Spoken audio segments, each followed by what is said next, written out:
Let's go! Cool kids step to the front. Cool kids. Too sweet sound for the click. But you don't work there. I feel like I need a shower just looking Gotta at get you. ready. What the fuck does that mean?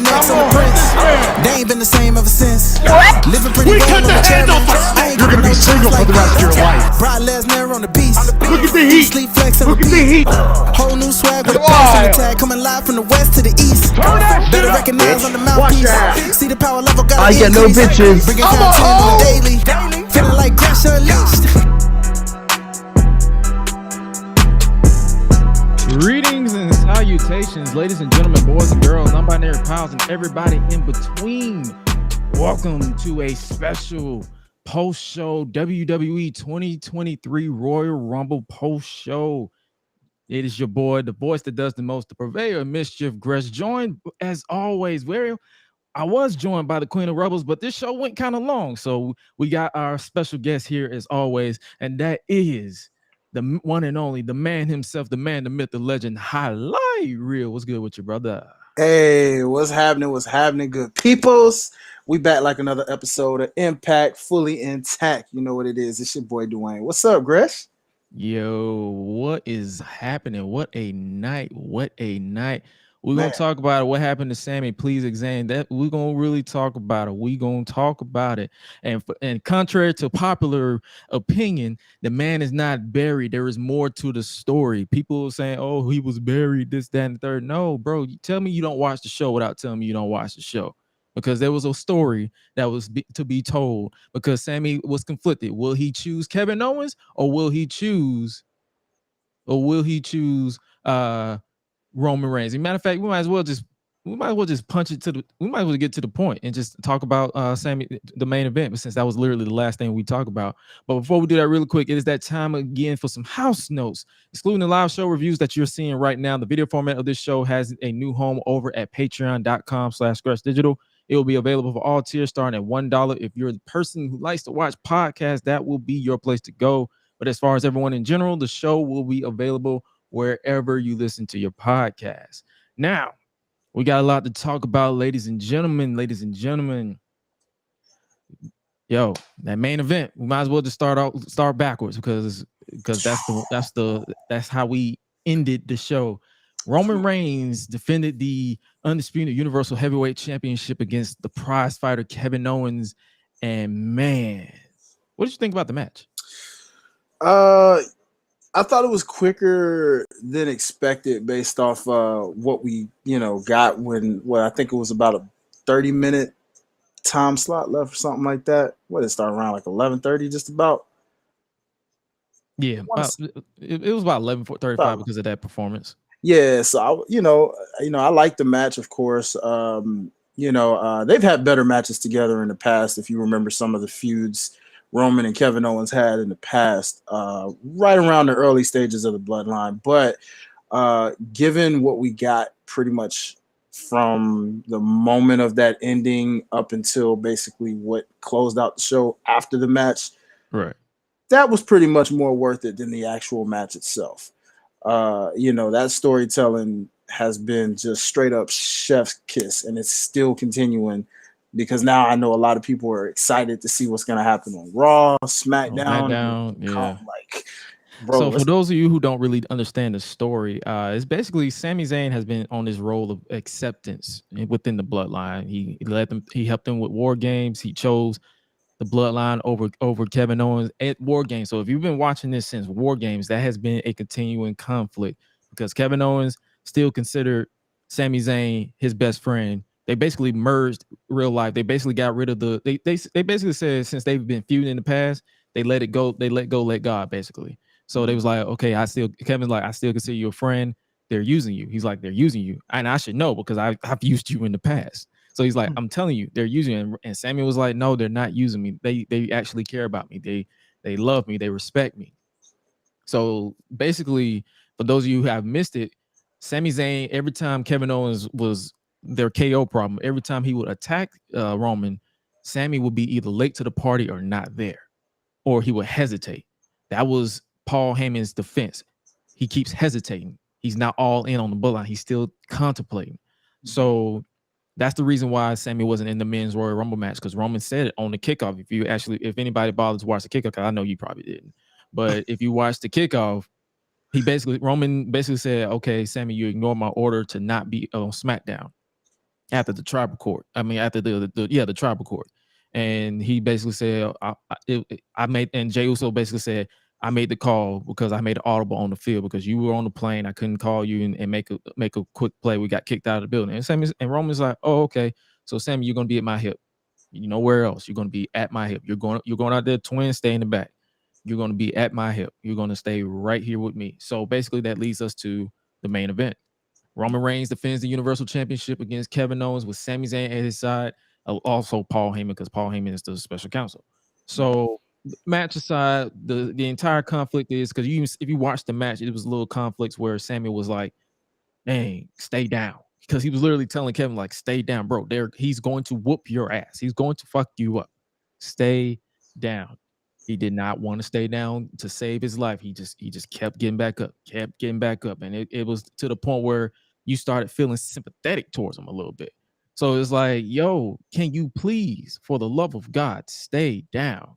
And Kevin basically would not stay down because it's Kevin Owens. Like, let's be real, that man does not want to stay down to save his life because he was taking bumps, taking headshots on the steel steps, and I'm like, bro, you are ruthless, but I respect the hell out of you.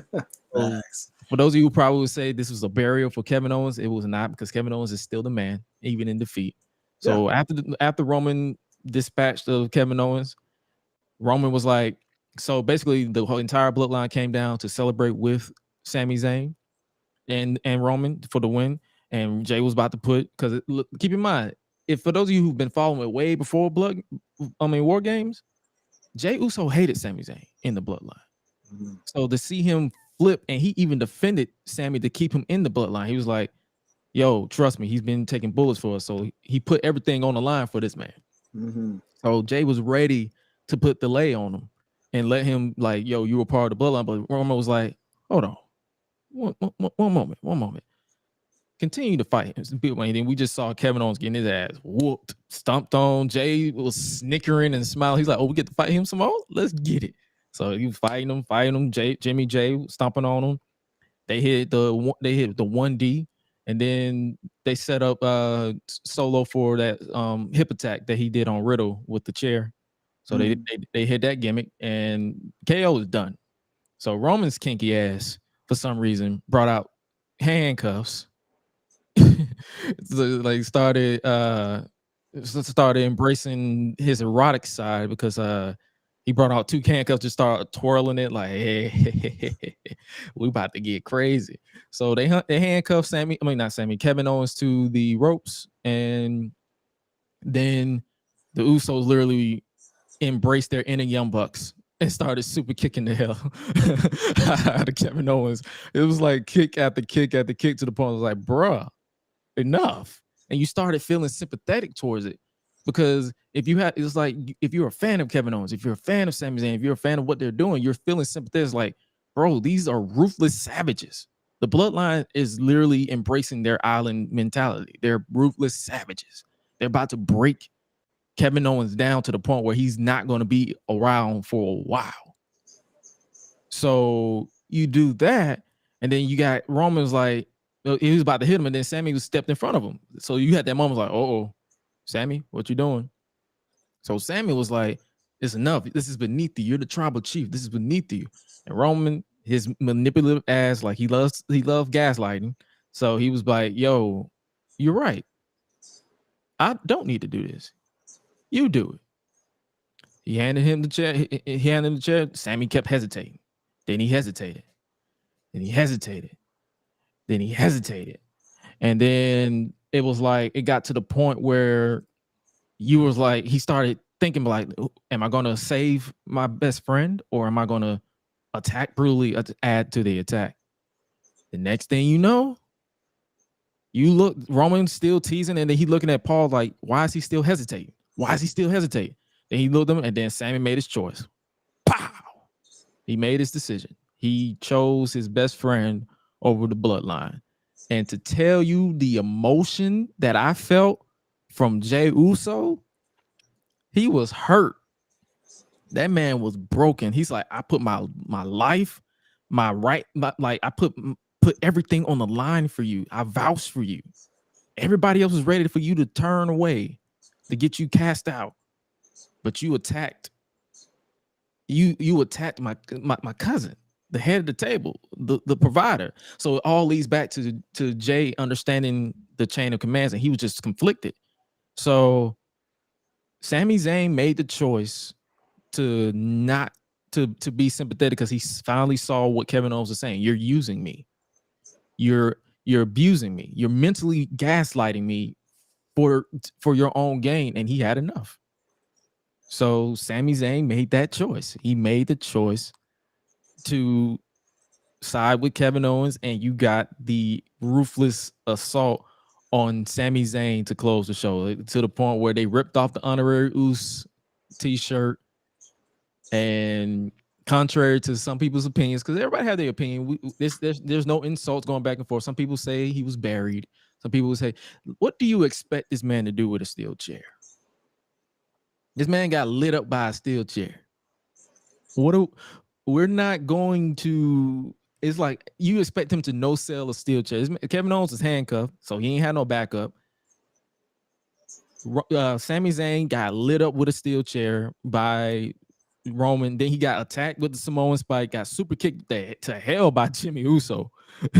Jimmy Uso's like, yo, I'm your brother. This your brother? No, I'm your brother.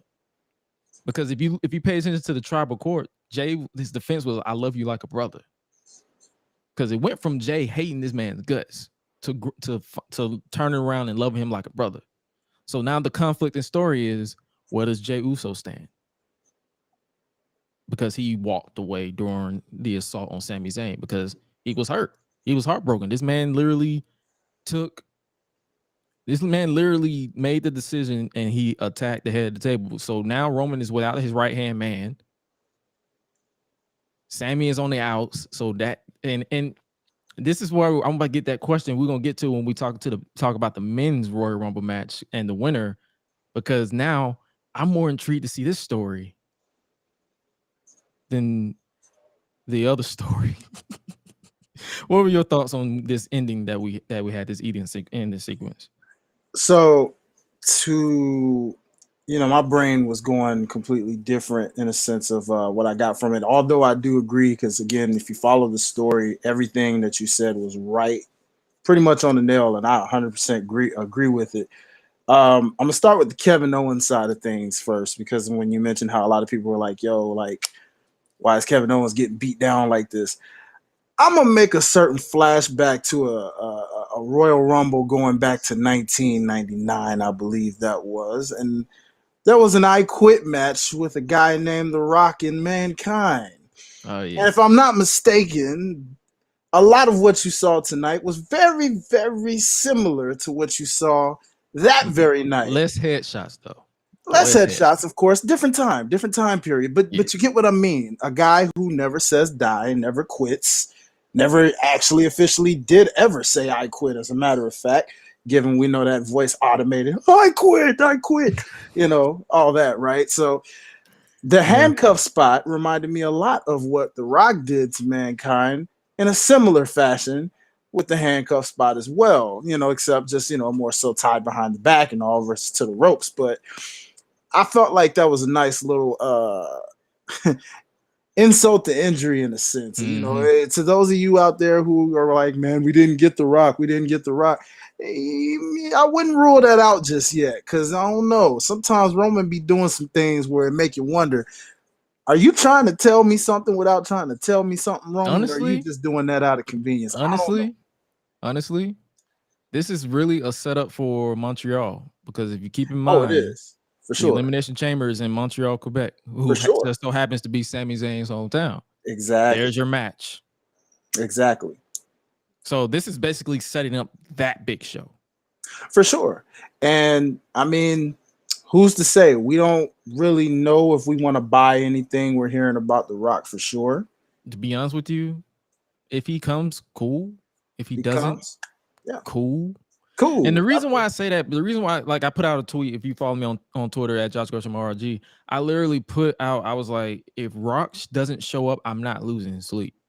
And the reason why I say that is because we got the big moment of Rock coming back 10 years ago.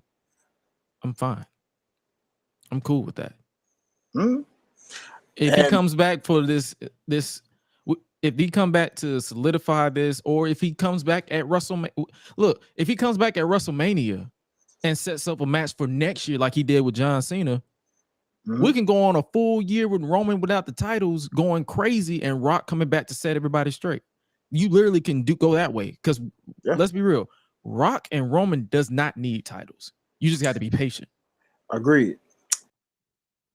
And what up, Marty? You know, for that reason, that's what made me kind of throw that in there as, you know, maybe he's planting some little seeds of his own slowly, you know, in his own way. Yeah. That we know because this bloodline storyline has been 2 years. For sure. 2-3 years in the making. We can wait another year, or at least I can. Yeah, I mean, I'm good with it. You know, like that might be me looking a little too deep into it. You know, like you said, if The Rock's not there, I'm cool with it. But you got your people out there who, you know, because of the fact, you know, LA and like, oh man, you know, it's your home, this your area, you know, it should be, you know, this is what you wanted. But that's what I'm saying. You don't have to have a match. He can literally just show up. He can just show up, you know, if he wants.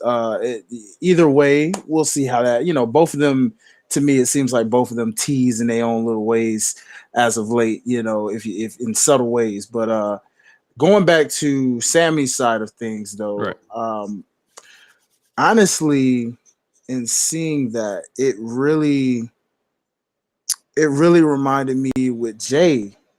I really paid more attention to that because it reminded me, I felt like a story was being brought back within a story in Jay's case, because now when you go back to how this bloodline even started, when Jay was Roman versus Jay, I got that vibe, and I said, now, I did too. Don't get me wrong, I did too. Is Jay is this going to lead to something here? You know, like I realize, you know, they're technically still tag champs, and I know there's people out there saying, you know, hey, it's out there now. Maybe we get Sami and KO taking the titles from the Usos. Maybe, but who's to say Jay is not gonna, you know, butt back up and the right hand man turn, because that's all it takes with the tribal chief, man. You know, if the right hand man's gone, that's why when Roman attacked Sami with the chair, if you listen to what he was saying, it's because of you broke up my family. Everything that happens with Jay, Roman takes more personal. If it was Jimmy, okay. If it was Solo, okay.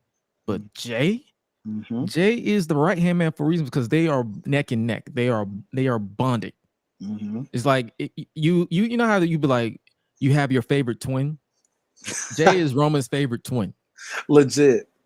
So you're it's like, because every time you pay attention to like every time Jay stands up for something, he's more taken aback because he's like, bro, you're my right hand. You're showing you're defying me. You're showing fraction. I trust you more than everybody. He literally hugs him more than everybody. It's little things you have to pay attention to, because if you don't pay attention to it, you're not going to get it. You're going to assume that someone is buried. Oh yeah. If you don't pay attention to it, like if you don't start from when it started to now, if you're a casual viewer of WWE, I understand why you feel like someone is buried. But listen to me, listen to the sound of my voice. He will be fine. You can just watch Elimination Chamber if you want the conclusion for this story, because this was the final chapter for the KO problem. Now he has the Sami Zayn problem, and that's going to lead you into February. That's going to lead you into the Elimination Chamber live from Montreal, Quebec, where Sami Zayn, the hometown hero, he was going to get a bigger pop than Roman by default because that's his hometown country. They just put more heat on Sami. Yeah, and you know what? Honestly, let's talk about that pop in general. I mean, like, I can't even recall the last time we had a pop that loud for when Sami made that initial decision and the way that crowd erupted. Like tonight, that right there was on par with, on top of Roman's heel heat that he got. He got a fuck you Roman chant. Bro, that right there was NWO Hulk Hogan level right there. Like legit. All they what I'm needed was saying. stuff to be thrown in the ring, which they really can't do these days anymore. But that's all that was kind of I missing. wouldn't be surprised if someone would have threw something. I would have been like, damn. Like, it's like that you want this, and then what cracks me up about it is like, bro, this is the Roman that we've all wanted, or at least me wanted since the Shield broke up. Agreed. When Roman Reigns broke the Undertaker's undefeated streak, the Tribal Chief should have been born right there. But you can't change the past. You can only talk about the present. Legit. This fuck you, Roman sucks. He's going to feed into it. He's going to become an unbreakable savage. And is always going to. And will Sami Zayn break that savage? No, because if you listen to what he said at the end, he said, "All bets are off now, Sami. Nothing is nothing. What you did now is going to come back to haunt you because everything is off limits. Is on limits. And that's the thing. This is what people need to understand. Now that Roman doesn't have his right hand man, he's going to go off the chain. It's so many layers to this story. That's why I'm like, bro, just wait. Just wait. Don't assume Sammy's buried. Don't assume Kevin Owens is buried. Just wait. You know, and you know what's crazy though? This is where I wish the Brock Lesnar story would have came in somewhere with the Paul Heyman situation, because then that would have caused Paul Heyman's conflict to then relate to Sammy's conflict, where now all of a sudden your whole bloodline is breaking apart before you, because then you're losing your wise man. It would have worked if we didn't see Brock and Roman for so many times. Agreed. The crowd is just so worn out of Brock and Roman. Like, even if I see promotional pictures where Roman is right next to Brock, I get shivers because I'm like, I'm overseeing that match. Give me another 5 years, and then maybe Roman can retire Brock in his final match. I don't know, but it's like I need a break. I agree, bro. I do not need to see Roman. So that's what I'm saying. I get what you're saying. Like that would have been like, okay, here's the conflict. There's a conflict. Like your special counsel and your right hand man is conflicted because you, and it's like it's so many layers. So now it's like if they finally do, let's say they finally do get the Rock. Now you can have the elders have conflict with Roman. That could be your next story because the elders, that's all they talk about during this entire story. The elders aren't, let's say the elders aren't impressed with what Roman has been doing to his bloodline. Jay left. So you people who genuinely care for you, you manipulated them, and then they call upon the one man who they feel they can beat Roman Reigns, The Rock. So let's tell the truth. It could be Roman. Let's just say for real, Roman Rock is telling the truth. He's not physically because that's what a lot of people don't understand. There's in shape, and then there's in ring shape. Rock can legitimately be telling the truth. I'm not in ring shape because you have to. People see like, oh, he's working out all the time. He's live reacting all the time. He's doing this like he's working out. Let's be real. He posts workouts literally every day, but that don't mean he's in the ring taking bumps and running cardio. So will we see Rock this year? I wouldn't be against it. I'm not saying let's not hold our hope, but I'm intrigued. And they're doing a press conference right now. We might we'll talk. I'm probably not going to talk. I'll probably put it on the background to see if like it's been on background. They had Rhea Ripley. I didn't really overhear because I was tuned in with what Gresh was explaining to everyone. But they have Cody up here now. You know, talking about what they're asking him in terms of his Rumble win, which we'll get to soon. But yeah, it's background noise. Yeah, it's background noise, but yeah, we're watching it. We paying like if anything important happened, and we got the closed captions. It's like it's pretty much your typical press conference too. Yeah, little media scrum, no biggie. It's like it's less chaotic than Brawl Out, but yeah. But don't think you're gonna get any bucks. It's so many layers that they can go with this Roman Reigns and Sami Zayn storyline, and then I'm pretty sure Kevin Owens is going to be away for a while to sell the beat down, and Sami they'll probably not rush Sami back, but he'll probably be back within 3 weeks because I believe Elimination Chamber is like a month away. Yeah, I wouldn't be surprised. Yeah, like you said, that they could write both of them off for a little bit, few weeks, just to sell it, and then that gives time for them to tell a little bit more story with Jay's situation if they want to go that route and figure And I'm out. pretty sure they probably won't tell Jay probably won't make it to Elimination Chamber because it's international. They still can't go across the borders. So That is true, my friend. the only one who can go across the border is Big Solo Sikoa. But wait, didn't they go to Saudi? Saudi is different. Fair. Yeah, fair point. You're right. Saudi is different. Saudi don't care about legal issues. Only Canada. That's true. They have other issues, so you're right. Okay. Well, fair point. Yeah, they don't really care about that. But yeah, the emotion from this match I appreciate it. As many times we've seen Kevin Owens and Roman Reigns literally this is their third time in the Royal Rumble. 2017, 2021, and 2023. I mean, hey, three peats, baby. You gotta love the three. And I would probably have to rank this one number one out of the other two from an emotional standpoint.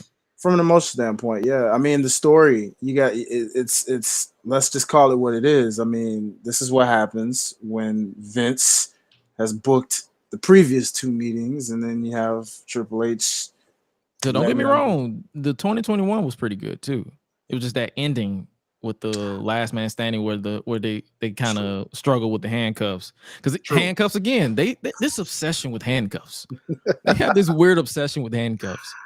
So it's like, yeah, they do. Yeah, but yeah, that was a fun match. Like I enjoyed that ending. Like the Royal Rumble overall was pretty fun.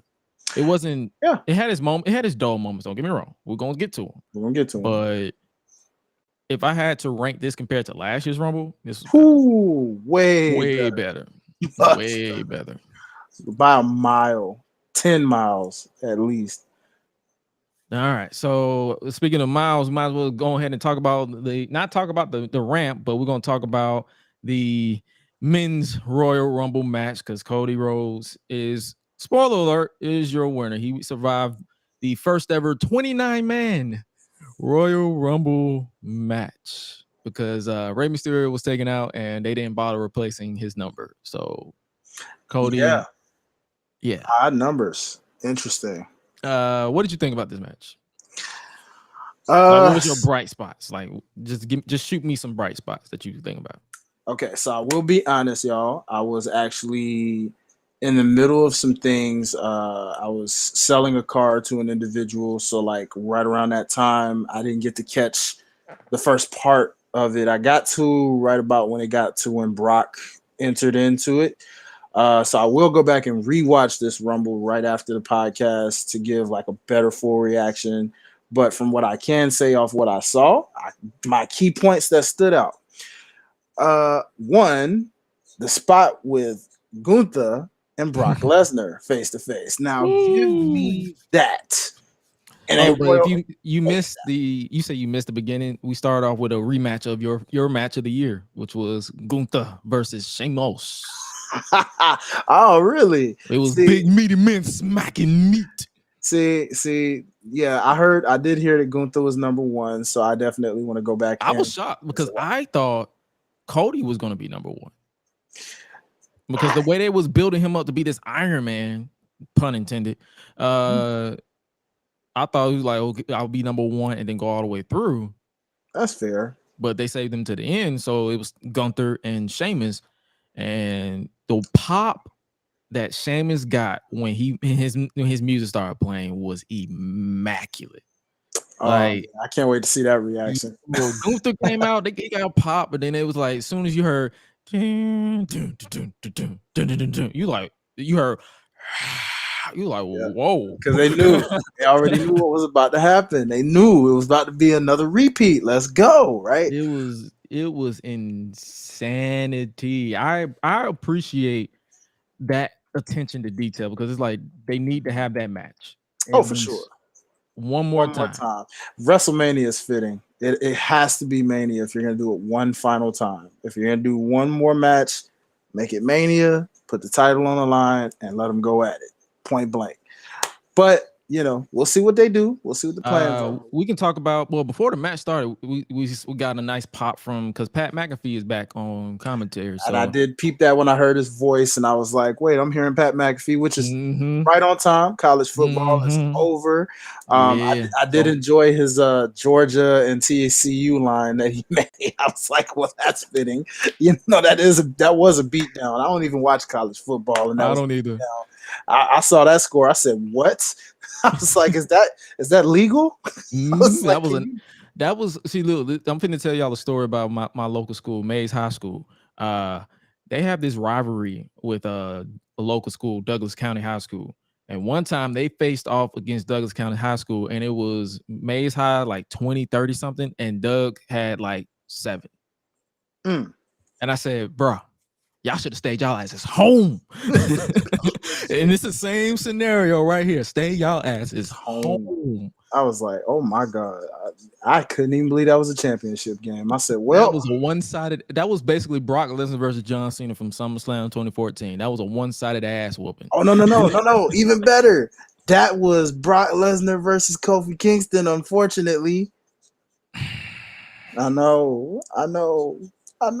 It hurts. I know. Believe me, I know. It hurt me to say that, bro. I said this. I know, man. I know. Like the way you saw how my face dropped when you said. I know. Like, I know. You got me. You got me sound like one of them old heads. Why you bringing up old shit? Yo, this is what we do. But we had I pulled up WWE.com, but we had the Miz in number 3. We had Drew McIntyre and all this. So they had so many stuff. Then we had Karrion Kross in there. The crowd went silent when Kross came in there. I ain't gonna lie. Yeah, I don't know what's going on, but clearly his steam is way down. His stock is gone. It's like gone, bro. Like when I saw him lose clean to Rey Mysterio, I said, yeah, he's done. I was like, all due respect to Ray, you a legend, this and that. But Ray didn't necessarily need that win. But I mean, again, it's Kross. So I guess that means. And old girl didn't even do nothing. I mean, Scarlett did nothing. She tried, but Ray was like, yeah, no. Because I think she tried to trip him, and he was like, yeah, no. And then he hit the 619. I'm like, yeah, damn. Yeah. Drew got hit the Claymore on Kross and eliminated him that way. Kofi, shout out to Kofi Kingston. He tried to do the falsy spot again, but it did not. The wrestling guys was not on his side today again for the second year in a row. It's like I feel like they need to just let that spot go. Yeah, I think it's time to pass the torch. And if you're gonna do something like that, pass it on to Montez Ford. If you're gonna give somebody, because they didn't even give him anything. Yeah, I would have thought he would have. I mean, you saw the way he was eliminated. He landed smoothly on his feet, like right in front of his in-laws. Exactly, like he meant to do that. And I'm like, well, there you go. That's your new guy to do it if you want somebody to make some infamous highlights for you. But seriously though, here's my main thought, and this is in regards to both Royal Rumbles. I seriously need WWE to do better with black folks in Royal Rumbles, okay? I need them to last a lot more than 3 minutes, 30 seconds. We're going to talk about that in the women's Royal Rumble match because shout out Lovely Laveau, but she said it's literally like 2 black women in the hall of WWE. Bro, that's not in NXT. They got a whole bunch of black sisters in NXT, but they ain't ready. Not at all. Yeah, to talk about with Brock Lesnar, the moment where you talking about with Brock Lesnar, he eliminated Santos Escobar. He did good. Angelo Dawkins, Big Dogs, who he been killing it ever since he been showing up and showing out. Chad Gable. Then after that face off with Gunther, we had Big Bobby Lashley to a nice pop. That man got woof. And he finally caught Brock lacking because for the past 2 episodes, for the past week, Brock been catching him lacking. And he laying him out with F5s. And I'm like, bro, you stay in Brock Lesnar stay in black folk business for no damn reason. It's like, bro. So but Bobby finally got his. I'm like, there's your receipt, my boy. Yeah, There's your he receipt. need to. Yeah, I'm ready for that get back. Make this final one a banger, y'all. Please give them enough time. Do you think they're gonna do it at like? Because I want to see Brock and Gunther. Do you think they want to put that one on Elimination Chamber, I or do you think you think? can. I think Brock and Bobby should be Mania, Okay. but I definitely would, given Gunther and that seed being planted. If you can't do it for next year's Mania, do it for SummerSlam if you have to. Yeah, got to. Like that got to be a bit, because I don't even think they announced the location for SummerSlam. Because if that match gets announced, we best believe we're making another SummerSlam. Oh, trip. for sure, for sure, for sure. Best believe we're making Either another or. SummerSlam. trip. Let's go, because That's that's what I'm saying. front row center, baby. I'm there for that one. I'll save up the tickets for a front row seat on that one, bro. That's what I'm saying. You best believe we going like, yo, for real. Brock Lesnar, F5, Baron Corbin on a steel chair before he came in. What is up with it? I feel like that's the theme for this entire Rumble event for me from last year and this year. What is this music? I should put that on a t-shirt. What is this music? For like 85% of the people.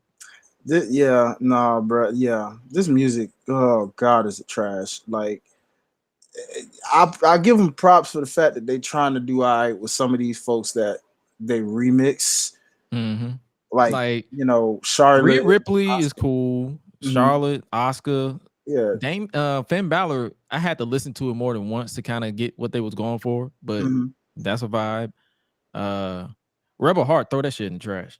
Oh yeah. No, that wasn't good. Seth Rollins, yeah, like that's what I'm saying. Yeah, Seth Rollins will have quite a few hits, but they have a lot of misses. Yeah, it's like for every good one, they have 1,000 bad ones, which is really Yes. crazy to me, and I don't get it. I'm like, what y'all need, and I think that's just proof that WWE needs to license their music more again. Legit. There's so many artists out there that can literally create music. This nigga right here. Hey, hi. What's here whenever you need me. Just the leader of the wrestling club. He does music. It's so many people, artists out there, and shout out to the guy who does the theme music for Raw. He's a brother. So like, do license. Mega Ran, hello, he's out there, guys. Go hit up Mega Ran or something. Mega Ran, Wale. You know what I'm saying?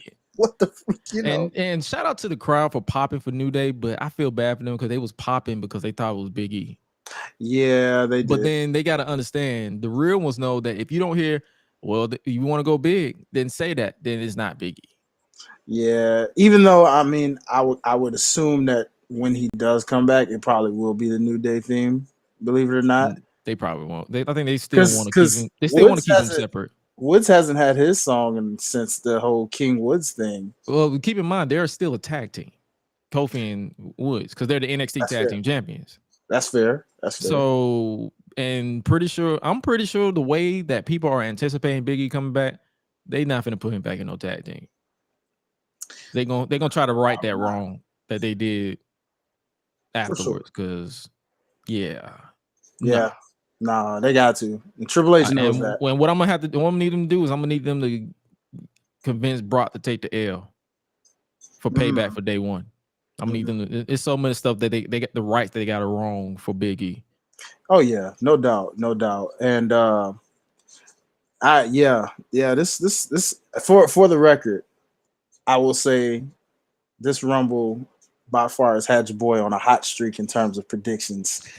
Because I called darn near every surprise entrant was on my surprise entrance. The only one I didn't call was Booker.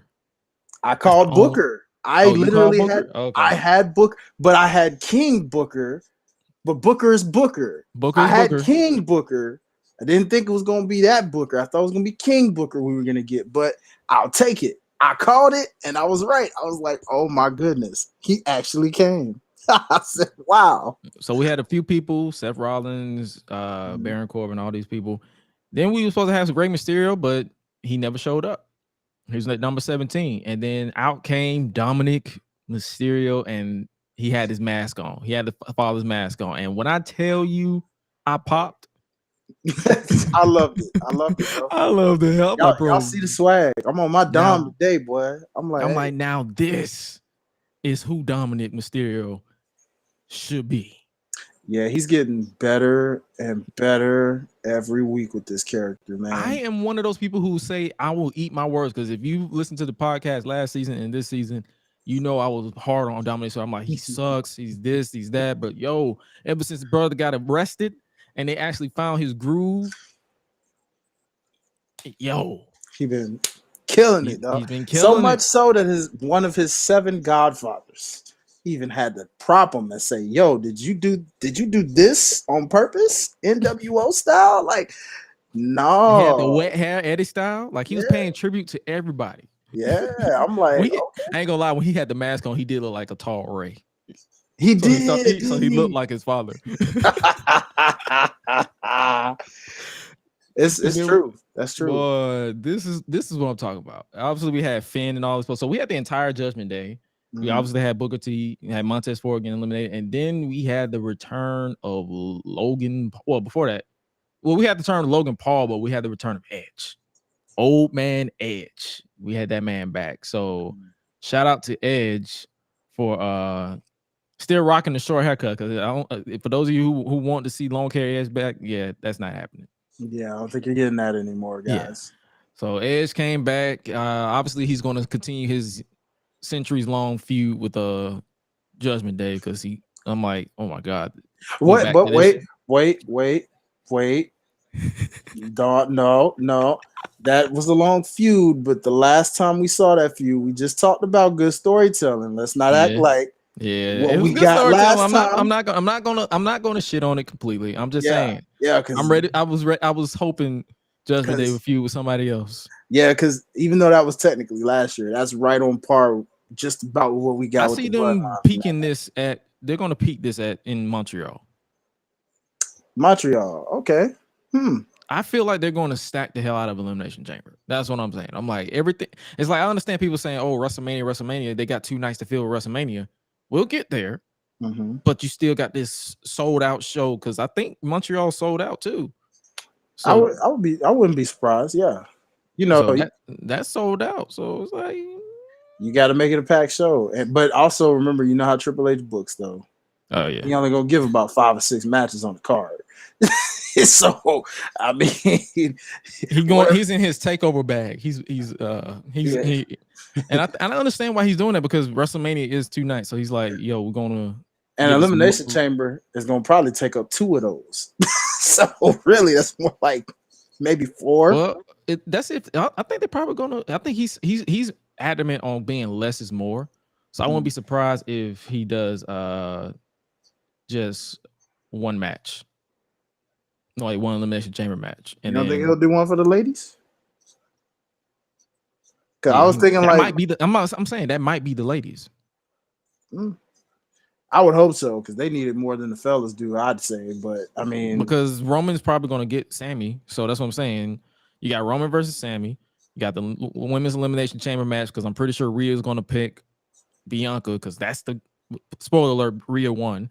But we're going to talk about that, because some stuff that there was some controversial decisions in the Women's Royal Rumble match that kind of got social media on a tailspin. I was laughing at the reaction, but you're going to Rhea more likely is going to pick Bianca.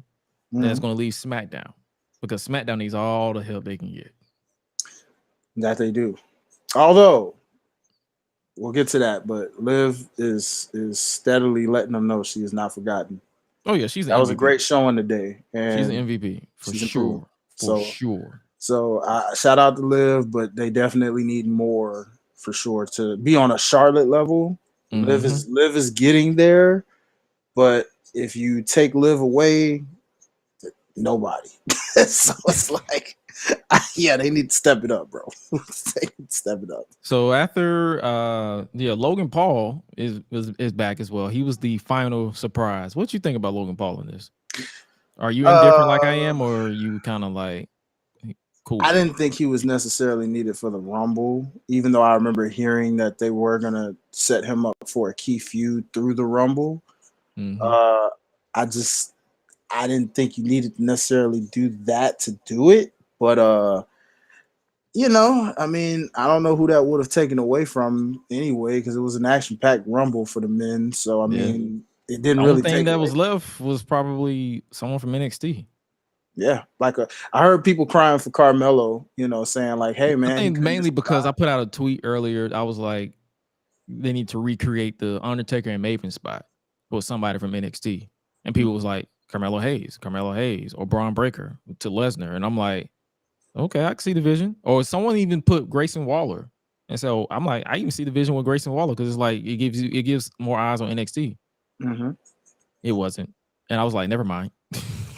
But that's something they need to do. They need to make moments for the future, and yeah. So hopefully next year they go that route if Triple H is still in charge. I agree with that. I like that. Yeah. But yeah, Logan Paul, outside of the spot that he did with Ricochet, that got a legit shit out of me. Yeah, everybody was like, "What the?" Because I actually recorded my my reaction to certain matches for content purposes, and I was like, and I legit got a oh shit. So you're probably gonna get an audible oh shit out of me because it literally threw me off guard. Most of these, that's what I'm saying. Rumble was fun tonight. It was long, but it was fun. It was fun. Yeah, I like that. And then obviously after all that, we had the American Nightmare, Cody Rhodes. He's number 30. So what was I saw a lot of people's mixed opinions. They was like, if he's just going to be 30, why announce him? Why not just give him the John Cena treatment from 2008 and just have him come out? I stand with those people that say that, because my thing was why announce? I mean, the surprise was we didn't know what number he was going to be, but based off the fact that as the Royal Rumble went along, people was like, oh, he's going to be number 30. He's 30, yeah. And because I said to myself, there's only two people that can come in at number 30 at this point. That's Cody, and dare I say the other person people were hoping to see, The Rock. And I'm like, well, it's Cody. The Rock. Yeah. So there you go. And you just sit there, you like, so what was the point? What was the point? Yeah, you could have, like you said, did the John Cena thing, because I guarantee your pop would have been that much louder if he would have just been number 30. Point blank. And the period. But I mean, you can't really ponder too much on it. But what did you think about the closing moments? Because you had Logan Paul eliminate Seth Rollins. I know it's all a lot. They got a nice. Oh, I don't know, because I follow a lot of people who was actually there, and they say when Logan Paul came out, you got a "he's a scammer" chant. Because I don't know what that was about, but I'm pretty sure I could hear where people were booing the heck out of him and cheering. What did he do this time? Man, ain't no. It could be the prime drink for all we know. I don't know. I mean, I'm like, what did he do this? Because I don't. That's one thing with it. Like, bro, if you're not on my TV, I don't give a fuck. Yeah, I don't keep up with the Pauls, man. So I don't know their everyday lives, or I don't even listen. I only watched this podcast when Roman was on it. I watched it when Roman and Triple H was on it. That was it. That was it. Yeah, that was anything else after that, I don't really care. Like, I don't. And people were literally looking at me like, why I don't know anything about like Logan Paul and KSI's little group that they got, whatever they do on YouTube. It's because I got better shit to do with my life. I don't blame you, homie. I mean, it's not to hate on them. Get your money, do your grind. Because I'm a content creator. Like, bro, I don't hate on fellow content creators, but it's just like I'm in my lane. He's in his lane. Yeah. I know the content that I enjoy to watch. It has to be comedy or like reviews or YouTube summaries or something that is influential or informative. I'm not finna follow you pranking people or reacting to stuff. I don't care. Exactly. Like, I don't know, man. I mean, in this case, like, who knows? Like, yeah, let me know if he did something stupid, like if it was the prime drink, because I had one of his prime drinks. The shit was garbage. I threw that away instantly. Which flavor was it? I think it was the red bottle. Oh yeah, no, I never tried that one. Most fruit punch flavors are horrible. Like, my favorite from that was the grape one was good. And there was one that was themed after you remember the original popsicle with the red, white, and blue? Mm-hmm. Tastes just like it, bro. Tastes just like that popsicle in a drink form. It was pretty good. But okay. Someone asked who will be Logan Paul's WrestleMania opponent. I wouldn't be surprised if they give him Seth. It's gonna be Seth, likely from what we saw tonight. I'm guessing Seth because Seth is not the type of person that lets it go. So yeah, whoever eliminates him was bound to be his WrestleMania opponent. Yeah. Plus, I mean, what else are they gonna do for Seth? He has literally nothing else to do. So you gotta do that because you're not gonna run it back with Cody, obviously, since you know where he's going. So what are you gonna do? You already did that 3 times. It's like and people was like, oh, he should come back for Seth. It's like, bro, they can't top that Hell in a Cell. I'm sorry. No, there's no topping that Hell in a Cell. The emotion behind that Hell in a Cell, this man was literally had a whole purple tit. So yeah, sometimes you just know when they say it ain't broke, don't fix it. That's if it ain't if it's been done and that was the chef's kiss, don't mess with it. Don't mess with it. Let it go. Let it go. Let it go. Oh, I'm fine. Yo, we crazy. We wildin'. But nah, man. Solid men's Royal Rumble. Definitely way better and more action-packed and believable than last year's for sure. Without a doubt. And obviously, for those of you who don't know by now already, Cody won. So shout out to Gunther, the Intercontinental Champion. He was the Iron Man for this match. Yeah, man. He broke a record, if I'm not mistaken, as well. They were mentioning. Let me see. They said he's the longest officially to be in the Royal Rumble as of tonight. Oh yeah, because I timed it. The Royal Rumble was 1 hour and 14 minutes. And he went that whole distance, yo. Yeah. That's crazy. Unless I think because how long was Daniel Bryan in the Greatest Royal Rumble? Was it 1 hour? Yeah, but we don't count that. I don't know why that's even associated with anything Royal Rumble in the first place. I don't want to hear nothing about Braun Strowman with 13. They still acknowledge it. It was like Braun and Brock are still tied. We ain't acknowledging that crap. No. If that's the case, what we going? Only thing I acknowledge about that Royal Rumble is Titus slipping on the way to the doggone ring. God dang it, that's it. That is it. That is all. Get rid of it. Stop. That is not a Royal Rumble. It never was a Royal Rumble. It never should be a Royal Rumble. It wasn't even in Royal Rumble season. Get out of here. Sons of bitches. They gonna make me. No, player. No. I can't let that slide. I just can't. I can't. You said fuck this shit. Nah. Fuck this shit, I'm out. And by the way, again, going back to being spot on tonight, I literally called that Final Four and was just like, It had to be. Like, that was common sense right there. Like, yeah, like I did it right around when it got to like the last probably 10 or 11 people, like a little bit or something like that. But I was just like pointing them out, like, can't be Drew, can't be Sheamus. So I was like, yeah, you, and you. And it was like, all right, cool. There we go. Yeah. And speaking of pointing shit out, next up we have the pitch black match, the Mountain Dew pitch black match between Bray Wyatt and LA Knight. And by telling by your face, it was something. Because the way I said that, your whole eye just cut to the left and was like, boy. I'm already seeing the reactions to it. The pitch black match was trash. Boy. Well, I'm not gonna lie to you. This is what I wrote down because I take notes with certain things like this. I said, if you watch this sober, sorry about that.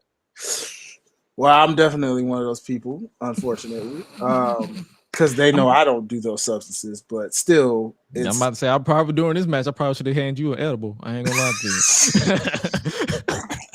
As soon as I knew this match was coming up, I'm like, bro, go ahead, take this. Go ahead, take this. Don't even worry about what it is. Just take it. Just take it, bro. You're gonna need to take this. You're gonna thank me later. Just take it. All right, got you, Gresh. Oh my God, what did you give me, Gresh? What am I looking at right now? Whoa. You're looking at this match. Why is it so colorful? Am I tripping? What's going on? It's pitch black. Because I was like, bruh. So first thing, LA Knight came out with neon colors. So shout out to him. he's a genius because he knew it was gonna be pitch black. So he was like, "You gonna see me regardless." and then Bray Wyatt came out. After he dipped into Ronda Rousey's eye makeup because he came out with the eye makeup. I was like, "Bro, what?" I'm like, "Did you ask Ronda to hit you up? like what's going on?" What are we looking and at? then the lights went dark, and I was expecting it to be pitch black, like black. They was like, "Oh yeah, we're gonna use the black lighting, and don't get me wrong, visually, this look dope.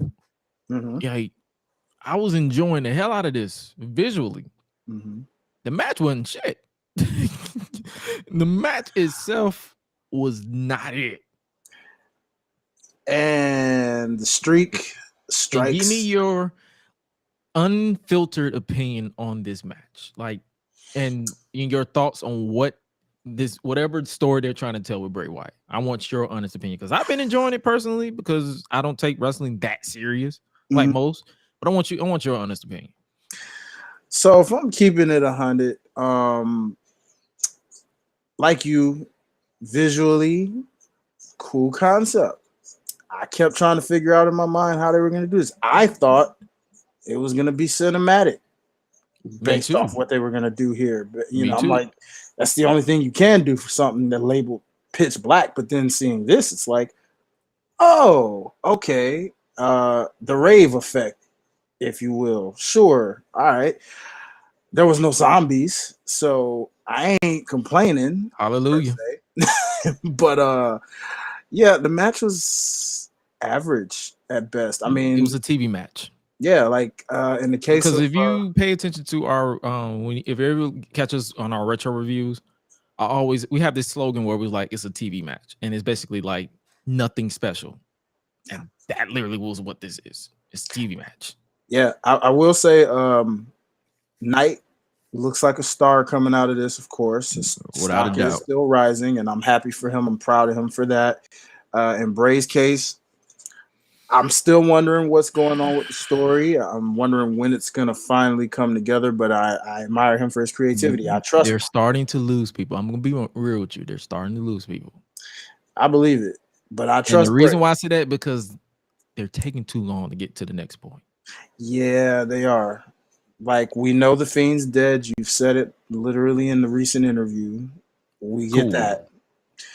It was cool that you did a Firefly Funhouse, just as a callback, right?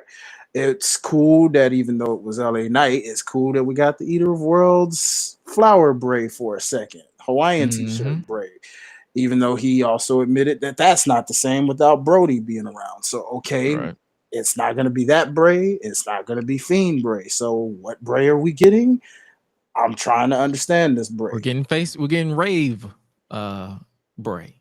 Yeah, that was literally a rave. That's why I tell people, like, if you watch that shit sober, my bad. Or as you mentioned, this is Jeff Hardy Bray, apparently. Yeah, this was Bray Wyatt was in his Jeff Hardy. If you, like I say, if people understand, like, if you follow me on Twitter, I literally just tweet whatever thought is on my mind.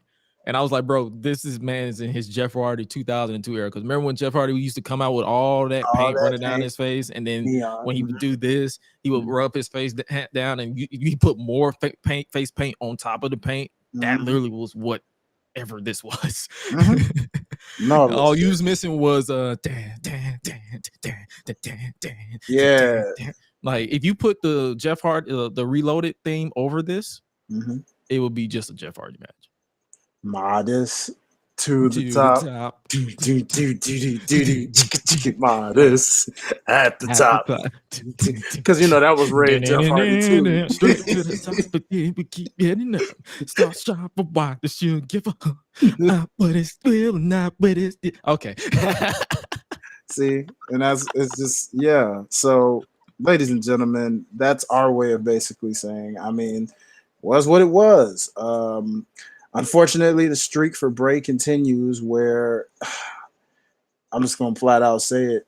When it comes to these gimmick matches, they are not good for Bray at all. They are not cinematic. They are not doing this man no favors. Yeah, he needs cinematic. The reason why I say that, because John Cena versus him at Mania 2020 that we try not to acknowledge because it was during the height of the pandemic. That was his best cinematic match. That was his best gimmick match. His worst gimmick match was whatever the swamp fight was with Braun. Oh, Braun, yeah. So it's like second would probably be what he had with Randy Orton. Yeah, that was that was legit. That was legit the end of the Fiend. That was it. That was dead. And he literally said to himself, he said, "Oh, that match with Randy was the death of the Fiend." Oh, I forgot about that one. I meant the one. I meant the horror one before, when he was still Eater of Worlds Bray. They about the same. I ain't gonna lie to you. He also just needs the right antagonist for some reason. He had that with Daniel Bryan, but he needs another Daniel Bryan in his life, like someone that can. You know how how Kurt Angle was the perfect antagonist for Undertaker in ring. Like you said, Daniel Bryan is the perfect antagonist for Bray in ring. But the only damn thing is, Bryan is in AEW, so it's like, what can you do? Yeah, what can you do? And it's at that, and I like what a lot of people said on Twitter. It was like Bray should have just came back and wrestled. That's it. The gimmick matches, that's when you start you start losing people. Yeah, you start losing people. Like I said, I was like, I probably would still be high right now during this review, but this show was so long that the high done wore off. So it's like that's how I can function while talking now. But while the show was going, I was high as shit. I was at my peak watching this match, and it was just like I was seeing a lot of shit. I was just like, I was seeing double. I was seeing two of Bray, two of LA. I was like. And then when they did a back body drop through the announce table, they had the confetti pop out of nowhere, and I'm like, where the fuck did this come from? It's like so many questions. Confetti that was still secretly on the floor even after the fact. It was like, I was like, sweep it up. I'm like, oh my god, where did this come from?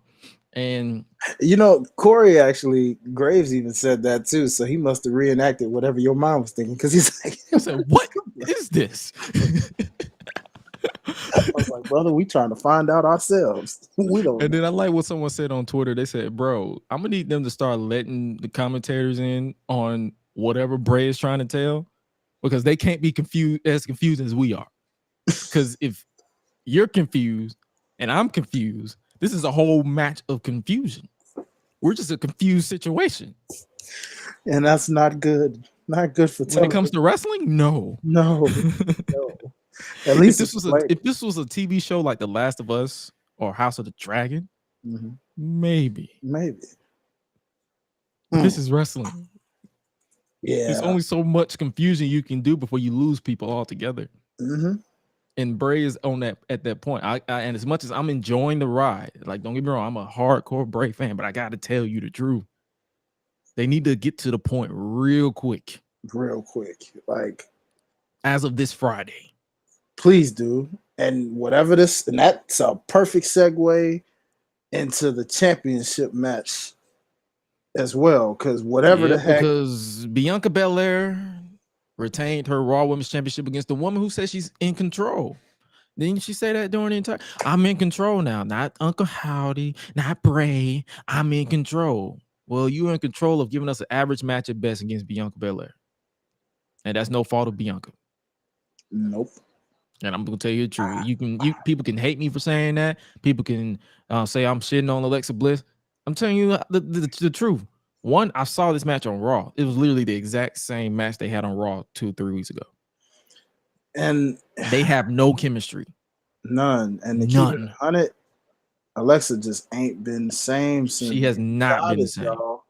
The goddess Alexa, I need that Alexa back. Wherever that Alexa was from that era of the goddess. She is not motivated. Yeah, we need her back, bro, because I don't know what this is. No clue. And I was like, I'm gonna keep it above. The match was, I'm not saying this match was bad. It was another TV match. The two matches that weren't the Royal Rumble match or the main event were literally TV matches. It was literally no lie. I literally stared at my phone that entire match. Oh, the entire match. Like, if for those of you who aren't in my Discord, I literally was in the Discord chat with shout out Coltrane, shout out Kingpin. I was literally in the Discord chat on Twitter, like, all right. And all of us was like, yeah, we've seen this match. And it's not good. Not good. Not good. There was no shenanigans. There was no interference. There was no evil Bliss tease. It was literally just the same match they had on Raw here tonight. See, man. That was another thing I called in my mind during shout out to everybody who tunes in with Life's Bosh podcast, but I was saying the same thing of like I figured that was gonna be the worst match on the card, with all due respect to Bianca, because again, as Gresh just so greatly put, it's not her fault. It's just, again, Alexa is not the same and not motivated. Whatever's personally going on, that needs to be. I don't know. That's her for her to fix. But yeah, what we saw was not it. It's not it, bro. And like, I respect people who put their body on the line. Like, don't get me wrong, this is not me shitting on anything that's going on behind the scenes. This is what I'm seeing right in front of me, and this wasn't it. And then after the match, Uncle Howdy was being petty. He said, "Do you feel in control now?" And he was laughing the entire time. So he was laughing at your downfall. So it's like, after jumping off the top of a whole. Oh yeah, we didn't even talk about that. That man literally was in his Shame Man era, diving off of scaffolding with fire, and I'm like, and it just exploded. And I literally retweeted John Blood of New Legacy Inc. and Deadlock, and he literally said what we all said. What the fuck? No, seriously, that was it. Like, what? I was like, then if you looked up, you saw the Firefly Funhouse puppets in real life. So are they going to? It's like so many questions that they need to answer on Friday or tomorrow on Raw. They need to answer the question: is Bray in control? Is Uncle Howdy in control? Who the fuck is Uncle Howdy? Is Alexa Bliss getting back into the fold? Is Bray screwing with Alexa's head to get back at her? It's like they need to give us that context, because there's only so much teasing you can do before you lose people. And that's writing 101.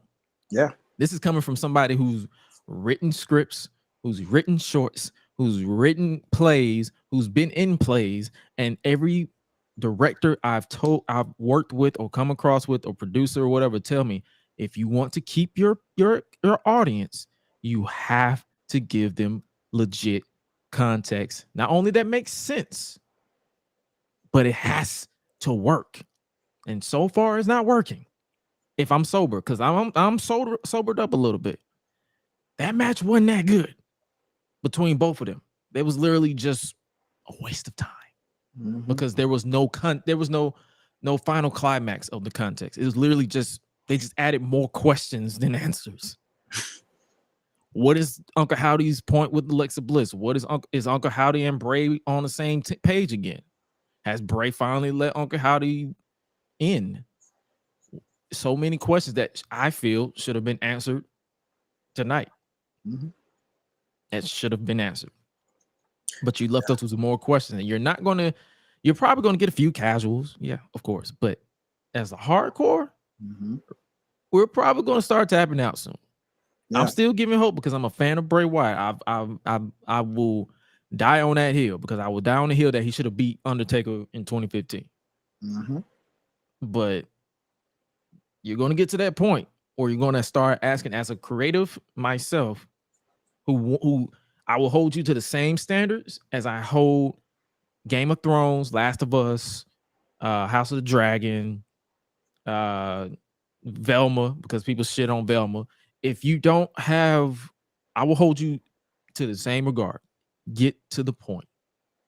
Point A, point B. Don't give me point A, A2, A3, A4. Oh, here's A3 and here's A5.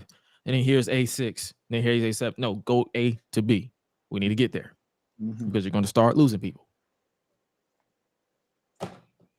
Yeah, that's all I can say. But Let me Bravo. know what you guys think. Your thoughts on this, because Bray had a mask and everything. He pulled out a mask after the match too. So many questions like, okay, so what the mask is? This is your final form now? Like, is this who you are? A face painted individual? So many questions. So many questions. And then the last match we're going to talk about is the women's Royal Rumble match. They just finished the press conference. Nothing too much happened, but they just finished the press conference. Yeah, we're gonna talk about the women's Royal Rumble match. What you think about it? If I'm being honest, I was into it, tuned out most of it up until probably it got towards the last final few, and the Michelle McCool thing woke me up. that did crack me up a little bit. You know, because I was like, well, wait a minute, because I remember they mentioned she was like at ringside, so I'm like, huh? What? You know, that was out. You know, in Royal Rumble history, we've seen announcers literally have their music played and they just get up, but I don't think we've ever seen anyone sitting at ringside literally. You know, that's the first time that's ever happened. So correct. Props to you, Michelle. You just made history as the first person from a crowd standpoint to make it into the Royal Rumble. And Chelsea Green, oh my God. No, we're gonna talk about her. Oh boy, we're gonna talk about her. But yeah. So ladies and gentlemen, we started off with the let's start from the beginning. It was Rhea Ripley. Rhea Ripley, fresh off getting speared because Beth Phoenix came back during the men's Royal Rumble match and speared Rhea Ripley. Yeah, that also bothered me. What? This woman was literally in wrestling gear, if I'm not mistaken, when she did all of that. So I'm thinking in my mind off top, why they didn't do that in the? Yeah, because I'm thinking like, oh, okay, cool. You know, Beth's here. You kind of ruined the surprise. I mean, they said let's put it here. They're like, let's put it here. Like she's gonna be in the women's Rumble anyway. And then all of a sudden, as the Rumble went along, I'm like, hold up. It literally just hit me out of nowhere. I was like, wait a minute, where's Beth? I was like, no Beth Phoenix? No. Are you kidding me? What the heck was the point of this? I was like, you mean to tell me she couldn't get one appearance? I was like, wow. Like all of these women I tuned out came through with the exception of a few. Like I said, Roxanne, nice pop, you know. Nice pop. You know, I saw Dana Brooke and was like, oh God, are you serious? Yeah, look, bro, I felt so bad for her because her music played. Rhea gave a look like all of us was like, who the fuck is that? And then when it's Dana, she's like, I don't care. She literally said, I don't care. Yeah, like it was just like I'm sitting there and I'm thinking, I'm like, you know, because it didn't cross my mind until we got towards the end, and I'm like, wait, what the hell? Where's Beth? I was like, so Rhea Ripley and Liv Morgan lasted the entire. This match was shorter than the men. This is literally an hour and 1 minute. Man, it didn't even feel like it was an hour. It felt like it went so smooth. I feel like the men's Rumble went extra long, so they had to, because they didn't really announce the intervals this time. They just said, let's just get this over with. I feel like the whatever that, we didn't even address that, but whatever that concert was. Oh yeah, I was trying to ignore it, but we will talk about that to close this review. We got some shit to talk about. But Rhea Ripley, Liv Morgan started. Dana Brooke, Emma came out, was number 4. Shayna Baszler was number 5. Bailey was number 6. B-Fab was in this. For all from Hit Row. What? 36 seconds. 36 seconds. Initiating. No, shout out Michael Cole, because the man would not let Top Dollar breathe after that flop. He said, bro, hopefully she doesn't see the B-Fab. Hopefully she doesn't learn from Top Dollar. I love how we sometimes get a little ounce of that heel Cole from like 2012, 2011, you know, where it's like he's full troll because Hit Raw heel now. So they're heel Raw now. So it's not really Michael Cole trolling a babyface, it's just Michael Cole trolling. That's true too. You're right. Yeah. I mean, it's basically Michael Cole versus Top Dollar and Michael Cole versus Bailey. Basically. Yeah, I know, right? I love the Bailey ones though. Those are just, oh my gosh, hilarious. We had Roxanne Perez, NXT Women's Champion. Yep. She's getting the rocket. Oh yeah, most definitely, because she's fluid. It's like she fits right in like a glove. Yeah, that was the initiation right there. When I saw that, I said, "Oh, she's in here already." Yeah, Oh she's yeah, not gonna be that for long. I see her in on the main roster by the end of the year. Oh, for sure, for sure. She might even get the Paige treatment. Don't be surprised if she comes in on day one and darn near wins the title. Like, I'm dead wins serious. like the SmackDown Women's title or something. Yeah, like if she, it probably wouldn't be a Bianca. I'm gonna guess like if Charlotte's champ and they don't have anybody to beat her, all of a sudden here comes Roxanne and just pulls Takes the title. upset. Yep. You know what I mean? Upset of the century, which puts her over, and then it'll be like, well, she needs a new finisher because I don't see Charlotte losing to a Pop Rocks because Pop Rocks does not look. It's not. I hate that finisher, bro. It's basically a sunset flip. It's basically a sunset flip. Yeah, I'm like, dog. Melina made that look more devastating right now, and that wasn't even her finisher. And I think that's because Rox is so tiny. Yeah, she's literally a few inches taller than Zelina Vega. But see, in Ring of Honor though, if they do like she was in Ring of Honor, she was like Daniel Bryan. She had a whole like submission that she did that just was her finisher. She did like a submission move. It wasn't quite the label lock, but it was something similar to it. So I mean, honestly, hopefully they do that because the Pop Rocks, I don't pop for it. Me either. It's a signature. It's not a finisher. We had Natalya come back to a nice pop. Nice outfit.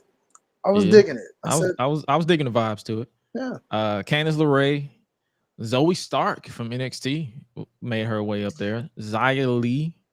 Love Xia Li. People was laughing at me because I was like, "Oh, Tony Stark's sister," because her last name's Zoe Stark. I was like, "Oh yeah, Tony Stark." Yeah. Yeah. I I can't get into Stark, but I mean, Xia Li. I know her hair was screaming because them braids. Her texture of hair is not built for them box braids. Boy, she gonna have to get them out real quick.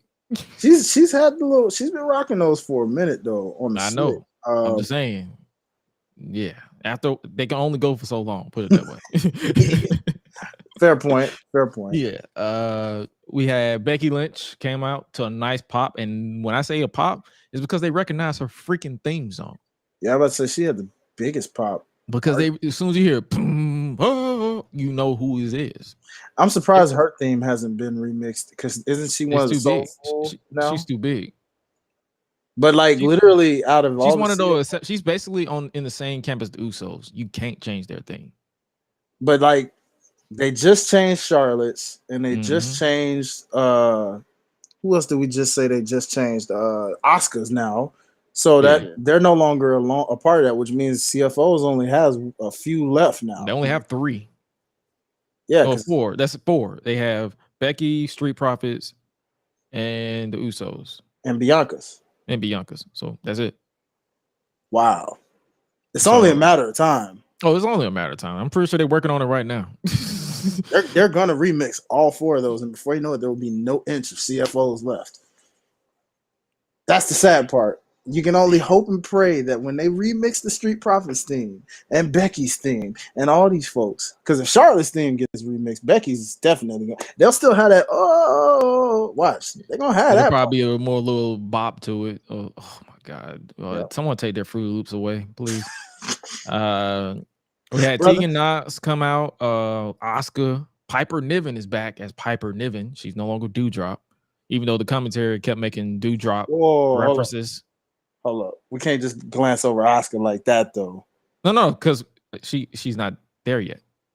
Oh, okay. I thought I heard you say Asuka for some reason. I was like, my bad. Then we got Asuka, or AKA Kana. Kana. Kana is back, baby. Looking. She was in her scene. Woof. And I and you can put her theme song as one of those. Yeah, this is a good one. Yeah, from Death Rebel, because I like the way they did that. That was sick.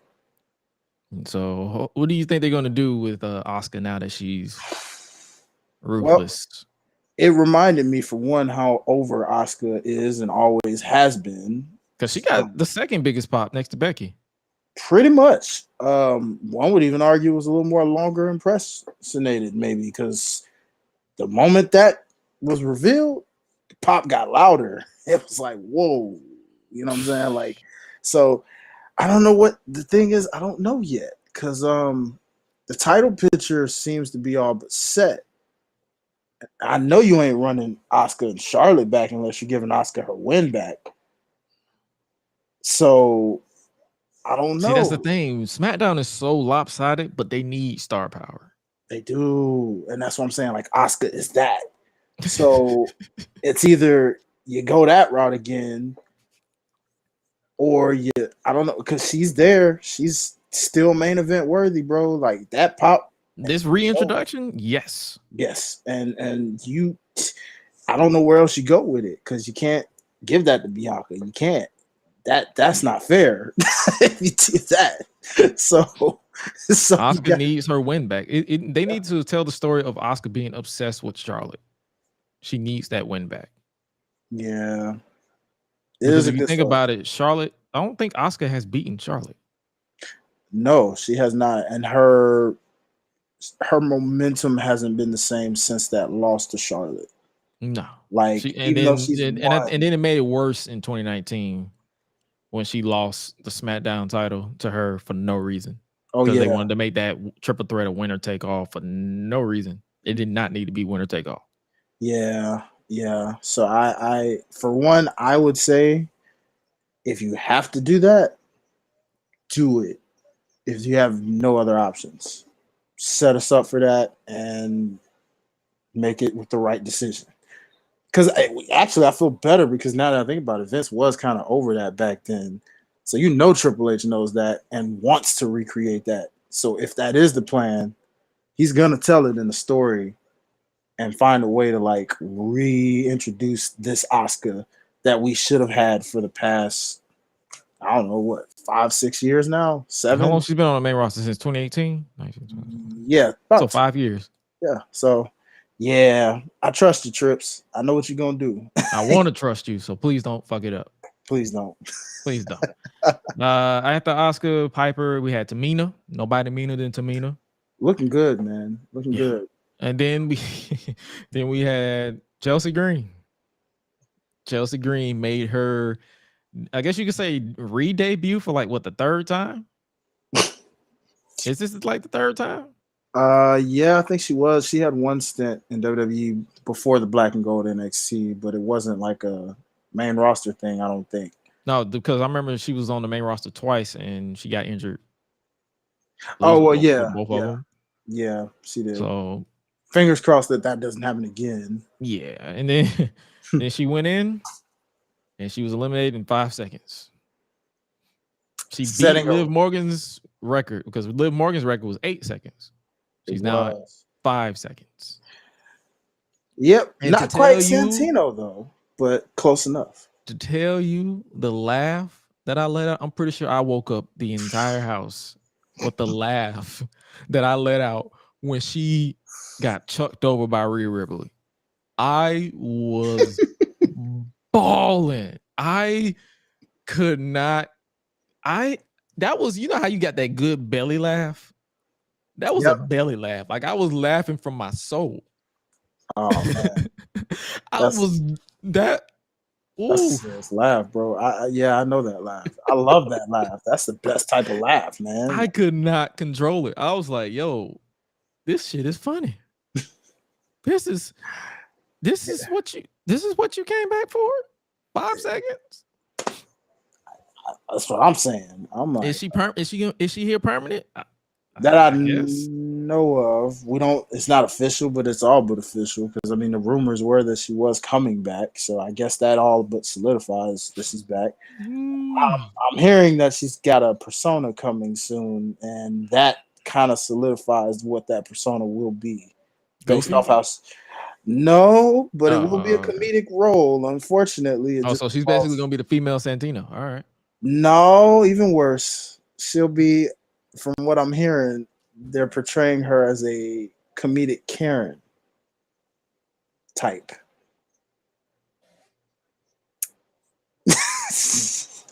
Yeah. Nope.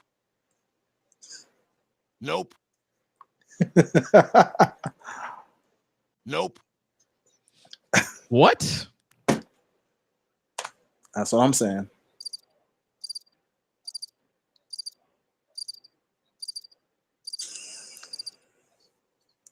Good luck with that. Good luck with that. That's all I'm gonna say. Good luck with that. Hey, we had Zelina Vega, looking as good as ever. can we talk about that for a second? Because let's talk about it. First of all, I was talking. Shout out to my boy Rick, man. I was sitting here telling him on the phone. I said, "Dog, why didn't they do this with her before? Like, this is her gimmick right here. Make her a street fighter, or make her a logo during her entrance. Yeah, or make her a cosplayer in general. Whoever she cosplays is who she is in that moment. If she's a Street Fighter character, nigga, she know how to kick butt. If she's I don't know, a superhero, I don't know, give her hurricane-like abilities or something. I don't know. But, bruh, seriously, if that didn't paint the picture right there on what you need to do with Zelina, because that's probably the best she's looked in a Royal Rumble since being in WWE. I need more of that. Whatever the plan is, even though she's with, Phantasma and everything, I don't know. They need to figure out how to do that more, because that was cool. Look was cool. Presentation was cool. She even had a nice showing. So I don't know. Oh yeah, they gave us. She's tiny as hell, but yeah, they gave her something. So it wasn't a complete like 2019 type gimmick where she was running from Hornswoggle. Oh God, I forgot about that. Yeah, I was watching a lot of Royal Rumbles today to get me prepared for this Rumble. So that's it came on. So that's why we here, brother. I was doing that basically for the past couple weeks, trying to find, and I mean, I don't think I rewatched 2019's Rumble. I think I purposely skipped over that one for reasons like that. Yeah, I was like, nah, I ain't going to. These last couple years, I'm like, nah, except for, the one Drew won, of course, in 2020. But aside from that, yeah. I feel like a lot of people try to forget that one because of right after that, the world went to shit. True, but I watched that one just because of the fact that it was two different Rumbles, and it's one of the best for that for me, because it's like it went from was a Brock Rumble, and then when he got eliminated, it was a completely different Royal Rumble. Yeah, so I appreciate that. I like that it was different for that. But yeah, every time I look it back, I get sad about that one because that pop Keith Lee got. Oh yeah. So I kind of, and the match we never got, because that's another one I would have wanted for a Mania, man. Keith Lee and Brock Lesnar, bro. Damn it, Vince. I know Triple H is waiting for Keith Lee to get free again, because I guarantee you he'll give us that. But till then, we'll see. Next up we have Raquel Rodriguez. She got a nice little pop because it was her home state, I believe. Yeah, that's always a cheat code when you're from Texas. Then we had Mia Yim, Michin, whichever one they want to call her. They're calling her Michin, which I don't like. But it still got Mia Yim. So it's like, is she's Mia Yim Michin or Michin Mia Yim? I can't tell. You know what I say? You know what I go with? I say, is she Michin or is she Mia Yim? I say she's capital B, capital O, capital F, F-U-M. Both of them. She both of them. I don't even care no more. But yeah, she had a nice little showing as well. Then we had Lacey Evans. Where's the crickets? Oh yeah. Did not give a flying fuck. What's that? It's about the amount of F's I gave. Oh, all right.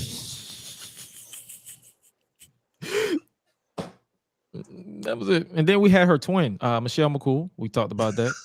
I couldn't tell, like they look alike. So I was like, oh shit, they had the same hairstyle and everything. Yeah. I can't unsee that. Thanks a lot. Oh my god. Oh my god. I can't unsee it. I can't unsee it. Nope. Yeah, and then we had Indy Hartwell. She was the last of NXT. Point. They dropped the ball. I was praying and hoping, and I tried to call it because I was hot all night.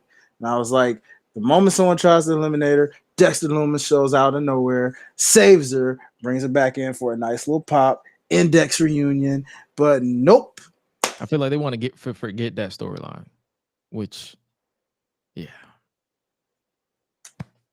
I guess so.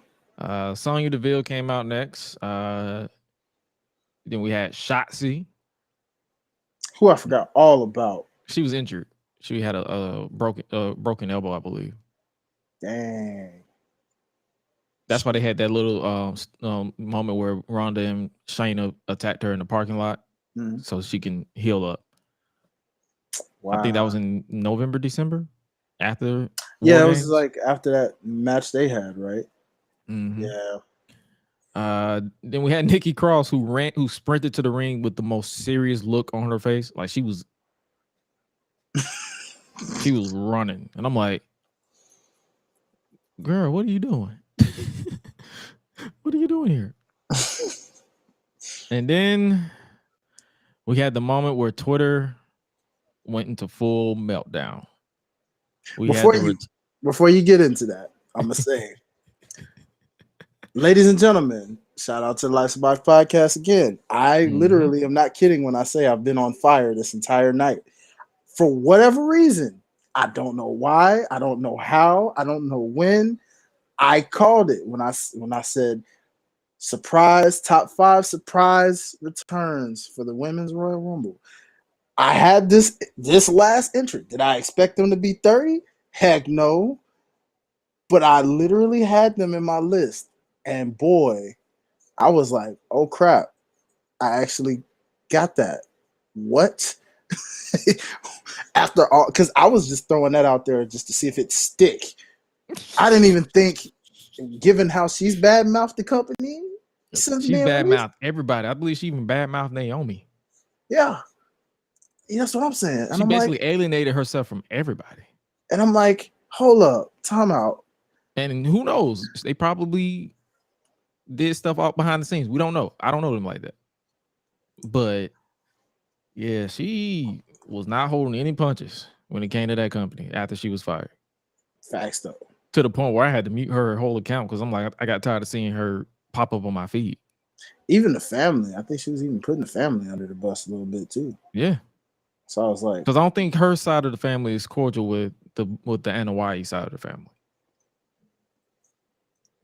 Interesting. And I don't even think she's really cool with Roman. I mean, not Roman, Rock. That's what I'm saying. She literally alienated herself from everybody publicly. I don't know about behind the scenes. I don't know if it's all for show. It's all just to keep her name in the feed or whatever the case may be. I don't know. I'm not a clickbaiter like that, so I don't know how you attention whores act. But yeah, it was. But for those of you who don't know who we talking about, Nia Jax's back. I'm not like most girls. That's another CFO song. It is. And she won't be there for long. No, because she won't be back anyway. I'm pretty sure. Well, they gave her merch, so she might be. Oh God. Yeah. So. Oh no. That'll be an interesting situation. She sandbagged the hell out of Rhea. More shoot fights. With that Riptide. More shoot fights. Oh no. She was booed to the point where Rhea, the obvious heel, got the biggest cheer out of the entire field when she hit that Riptide. For some reason, Nia Jax always gets the biggest pops when something is done to her. I.e., can we go back to 2019, guys? Hey, with the RKO and the 619 and the super kick, and yeah, the whole shebang. Wow, how about that, ladies and gentlemen? Nia Jax returned to the WWE before another person I randomly threw out there to stick to the wall, and Ryback. Let that sink in, y'all. Oh my goodness. There's hope for him yet. Apparently, if you can badmouth the way she's been doing. Oh shit!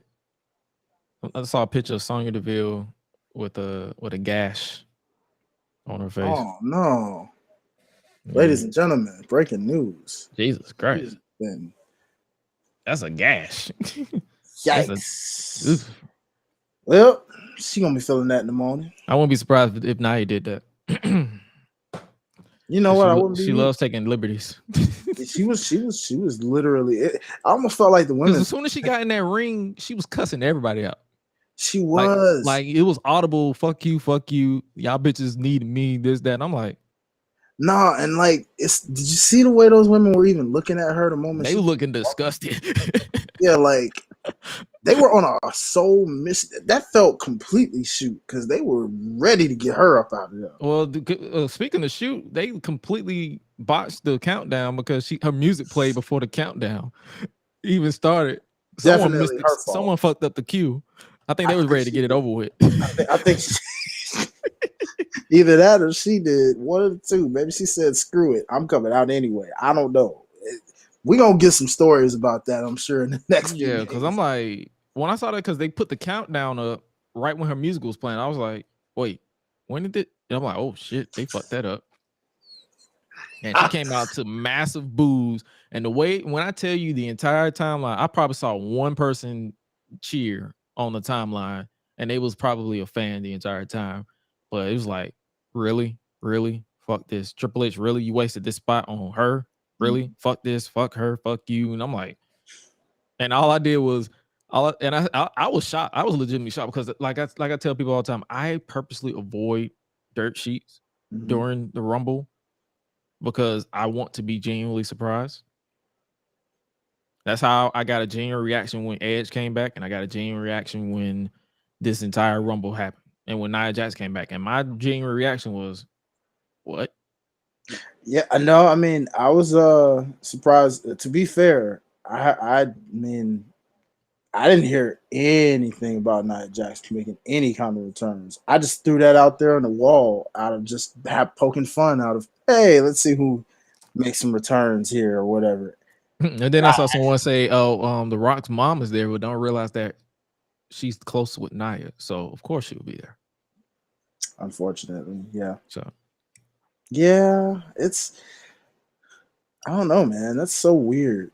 Nia will probably have to do a lot to get positive reactions in the eyes of the fans, but right now they genuinely don't give a shit. Yeah, I feel like they hate her even more now than they did before. Ken said they told her to hurry up and go. Yeah, they said get this shit over with. Legit. My thing is, if they were going to do that and do it like that, why the heck put her at 30? You could have put her at 1. Or 10. Or 10 15, or 20. 20, something. Any number but 30. That was disappointing. It was like, oh, that's 30? Okay. Because a lot of people was like, oh, I wanted Naomi to come back. Yeah. I don't think Naomi coming back. At this point, I don't think so either, y'all, because I real deal had her as my potential winner. Outside of RHEA, like it was either RHEA or returning Naomi. Because I was like, when it comes to the Rumble and the championship matches, all my predictions came through. I picked Cody, I picked RHEA, I picked Roman to retain, and I picked Bianca to retain, and I picked Bray Wyatt to win. Yep. So it's like prediction across the board. I sweep that. I beat Suela because I believe she picked. Matter of fact, I think I got her predictions. I believe she picked. Because she was gonna be on here, but this show went on too long, and she had to go to sleep. She picked Roman Reigns, Bray Wyatt, Bianca Belair, Shotzi, and Seth Rollins. Don't ask me why she did that, but yeah. Hey, you know, everybody's okay to dream. You know, and I believe you picked Roman, Bray Wyatt, Bianca. You said give me Naomi as the winner, and then Cody as the winner. So. Yeah, I literally really believed that it was possible if Naomi was gonna really for sure shot come back, would have been now. The only other hope is a day after WrestleMania for that for a day after Mania pop.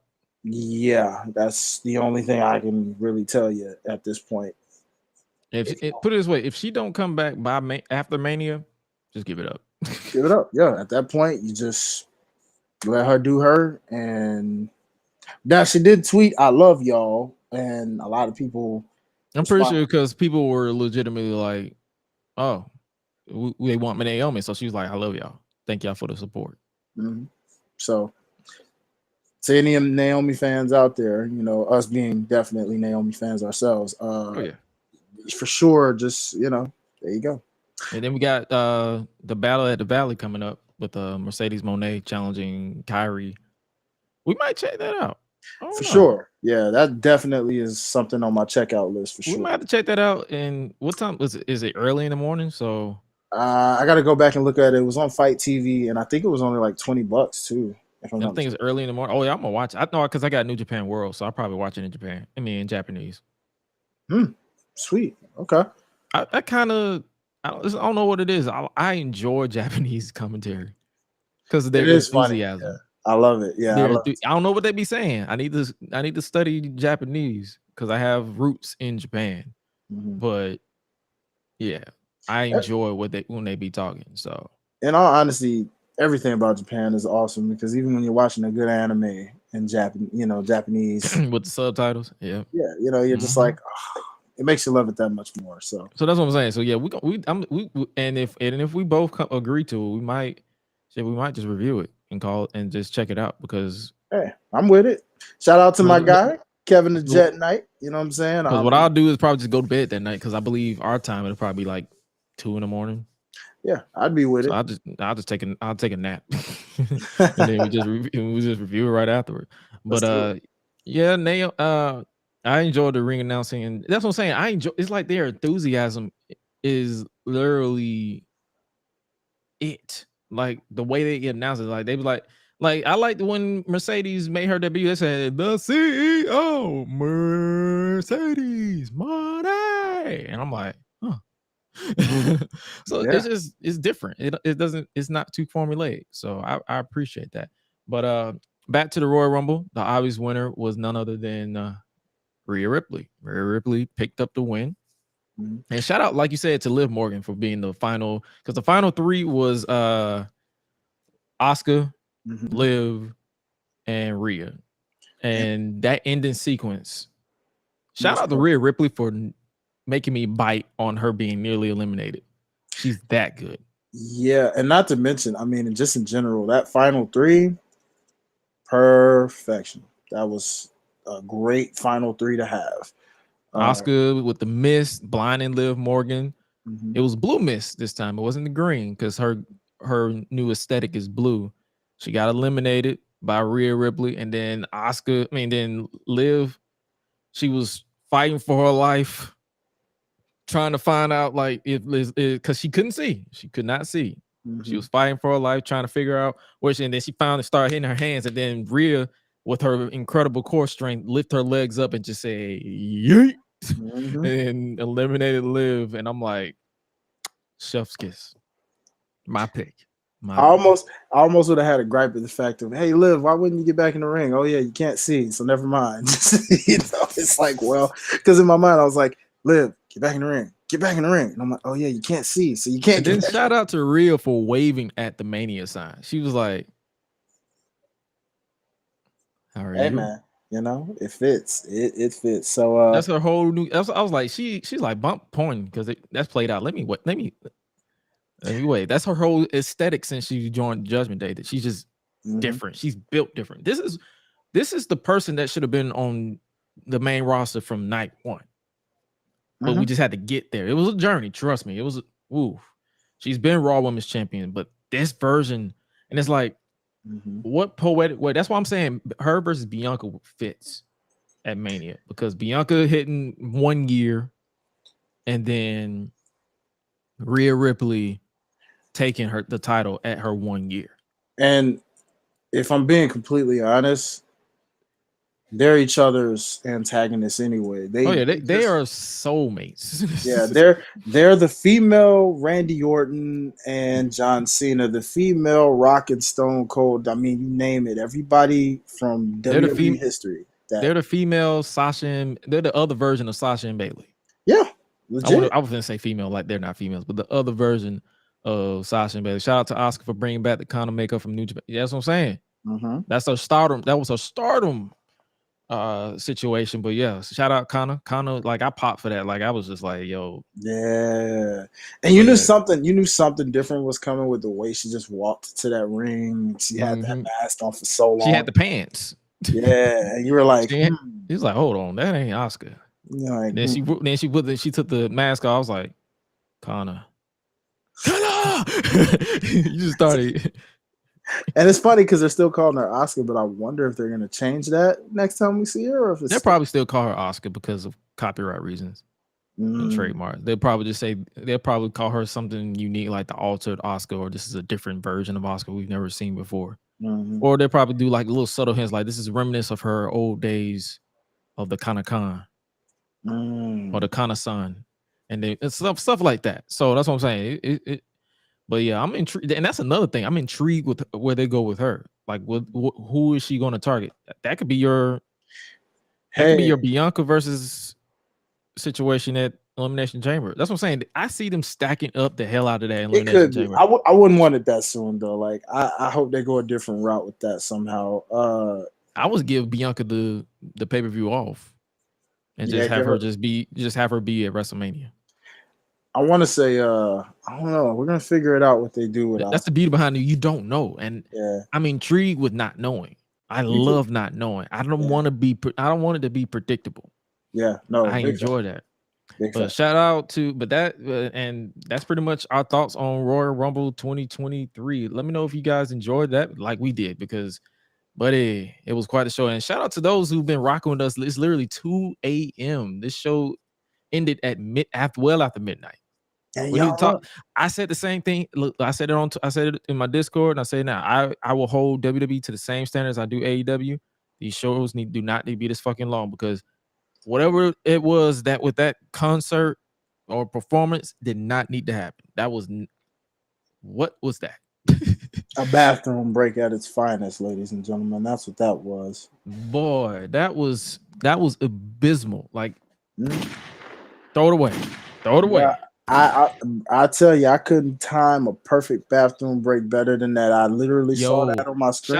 Shout out to Peacock for needing commercials, because they did all those promo packages. It was a promo package to that, and I'm like, yo, this is a perfect time for me to stretch, go take a pee break, let me go refill on my snacks, because by this time my high was already done. Like, it killed my entire high. This entire concert killed my high, so there was nothing else for me to do right there. But this entire show, if you take away that, and honestly, with all due respect to the competitors, if you take away the women's match, not the Rumble match, but the women's match, and if they would have executed it better on the Bray Wyatt LA Knight Pitch Black match, this would have been a perfect show for me. Facts. What would you rate or grade it if you wanted to go that route? I would go for, since we got everything, I would go 7.5 out of 10 because of that main event. That main event brought up, if that main event didn't go down the way that it did, I probably would have given it a solid 5. Okay, no, that's fair. That's fair based off that. I'm gonna go just like a slight point above, like a little half a point above, and just give it a solid 8 on that one. I'd say it was a solid 8 again, mainly in part because of that dramatic, climactic, cinematic type ending that just really put it over the top. Much needed upgrade from what we got last year. It was not one of those that had you just sitting there just waiting for something to make something to happen. And then it ended with Brock pointing to the sign. You was like, well, all right. That was literally us last year. But this year, it makes you intrigued. What they're going to take this bloodline storyline now that Jey Uso has walked out. Roman doesn't have his right hand man. He said all bets are off now with Sami. It's going to be full savage mode on both him and Kevin. So we're basically getting Sami versus Roman at WrestleMania. I mean, not WrestleMania. At Elimination Chamber in Montreal. Cody Rhodes is the Royal Rumble winner. He's. I kind of want to see them. This is something that I hope they do. Do you think they should split the titles? I'm up for it. I mean, honestly, because and have Cody go after. let's if we're Because let's say this storyline with Sami Zayn goes past Elimination Chamber. Mhm. It needs to be for the Universal title. No, I agree. Sammy, this if you wanted to give him, I've heard stuff about like WWE rejecting the idea of him being quote unquote the face of a company. Yeah, I saw that They don't- Ariel Hawani interview. So yeah, right, but they don't deny him definitely being a world champion. And I mean, if you were gonna do it, this is definitely the time to do it. And the pop he would get from it would be right there with Daniel Bryan at WrestleMania 30 when he won. because the only way I could see them, how would you see them taking the WWE title off of him without him eating the pin? Do you see authorities stepping in, just saying straight up, "Hey, we need that WWE title back on Raw. You're done." There's authority figures. There's ladder matches if needed. Would you do a ladder match this close to Mania? Like, would you have him come out and just say, "Here's the title. I don't need it anymore," and have that on the line in Elimination Chamber, making it a 2-match Elimination Chamber, or would you just say? Unless you're gonna. But then that's what I'm saying. They basically shot themselves in the foot. Because now you have to have Cody versus Roman.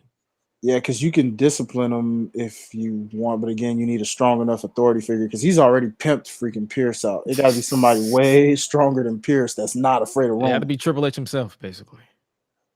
Pretty much, he's the only guy. I mean, even though he's retired, right? I mean, the only thing I can say is he's still not intimidated by Roman. I mean, it'd be one of those where it's like you're giving that title up, you're stripped of it because of heinous. You're not defending it.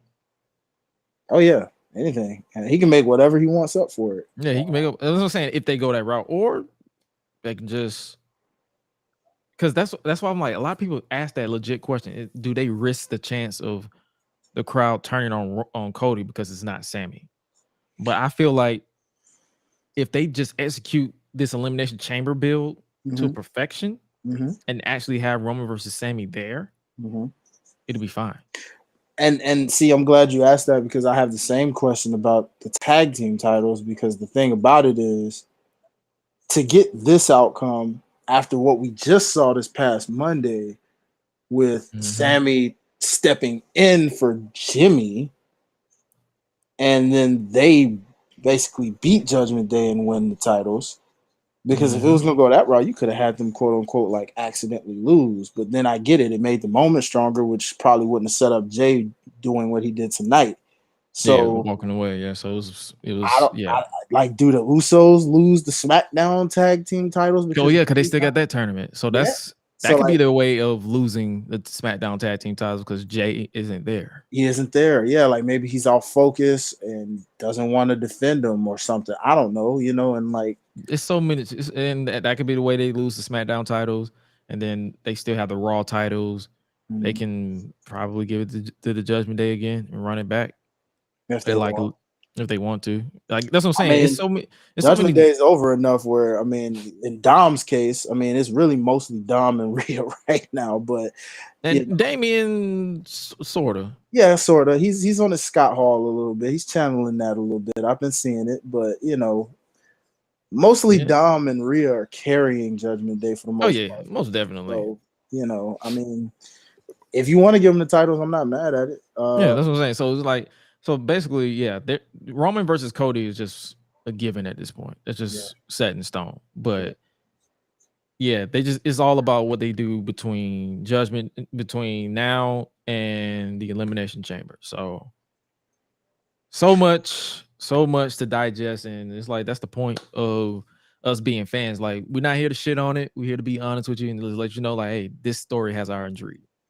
I wish the Rhodes family had a deeper root line, because that would be intriguing now that I think about it. The only thing they have is Dustin, and he's in AEW. So yeah, I mean, they have sisters, but they're not in the business, so it's like, I think they more so behind the scenes. Like, they help out, but they're not a camera people. See, this would have worked a little bit better if it were a heart almost, because darn near their roots go so deep where they'd have been. They're the only other family I can think of that can go like toe for toe. the bloodline because they got just If I'm gonna be honest with you, if they wasn't so obsessed with this cinematic shit, Bray Wyatt could have did it because of the rotundas. true. His daddy literally was right there on Raw 30. No, that's true. I don't know And why his they brother is Uncle Howdy. His sister isn't in the business, but she follows it enough. So it's a deep root. Their bloodline is about as thick as the Anoa'i. The only difference is their bloodline is dead. Most of it. Like most of their elders are gone on to glory. Yeah. It's interesting, man, because I'm surprised we haven't really gotten that bloodline versus another bloodline yet, in a sense. I don't know. That's what I'm saying. Bray is so obsessed with the being cinematic, can't really do too much about that. Can't. But let us know what you guys think about Royal Rumble this year, and we're about to get ready to get up out of here. We're reaching the 2-hour mark, and we're not trying to go that long because it was quite the show. But yeah, we enjoyed the show for what it was. We started off with Cody winning the men's Royal Rumble match, and then we ended with the Bloodline standing over a fallen Sami Zayn and Kevin Owens to tell the story. No Rock, no Dwayne Johnson. He was not there. So if you looked for The Rock, you set yourself up. I didn't. I was like, if he shows up, I'll pop. If he doesn't show up, I won't be mad because there's so much interesting story going on without him. I'm intrigued. Now, will he be there at WrestleMania Hollywood? We'll see. And it could set up for next year. We don't know. We can have Roman lose the titles and Rock come out and was like, are you really the head of the table? And walk away. And have Roman on that hunt for that respect. So many ways they can go with this story. But let us know what you guys think. Make sure you follow us on social media at Gresh Unleashed or www.gressunleashed.com. We appreciate you guys for rocking with us nearly 2:30 in the morning. Where can they follow you at, Mr. Highlight?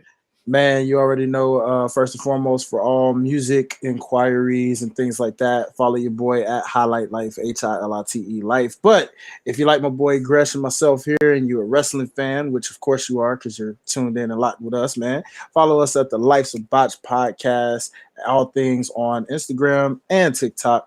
Working on the Twitter thing for the podcast, but, I'm going to get there for y'all. But also follow OTS Media Co., all things on Instagram, Twitter. Head to the website, www.otsmediaco.com. If you like other things from music, sports, all that good stuff, make sure you keep it locked with the platform behind the platform. Yes, sir. And make sure you guys follow me at Josh Gresham RT on Twitter and Instagram. We almost at 1K on Instagram. I'm looking at the numbers. Y'all run that up. Y'all run it up on Twitter. Y'all run it up on YouTube and all that good stuff. We got so much planned for you guys. Make sure you cop the merch as well. It's available now on the YouTube channel, so you guys can literally pick up. I'm gonna add more stuff to it as we get to it. But with that being said, you guys stay safe out here in the world of unknown. But if you don't know what you need to know that you are appreciated, you are loved and respected by me and everybody that I associate myself with, that being Highlight, Suela, everybody. We got love and respect for you. And with that being said, you guys stay safe out here in these streets. And remember to always eat, sleep, flex, and repeat. We out. Be breezy.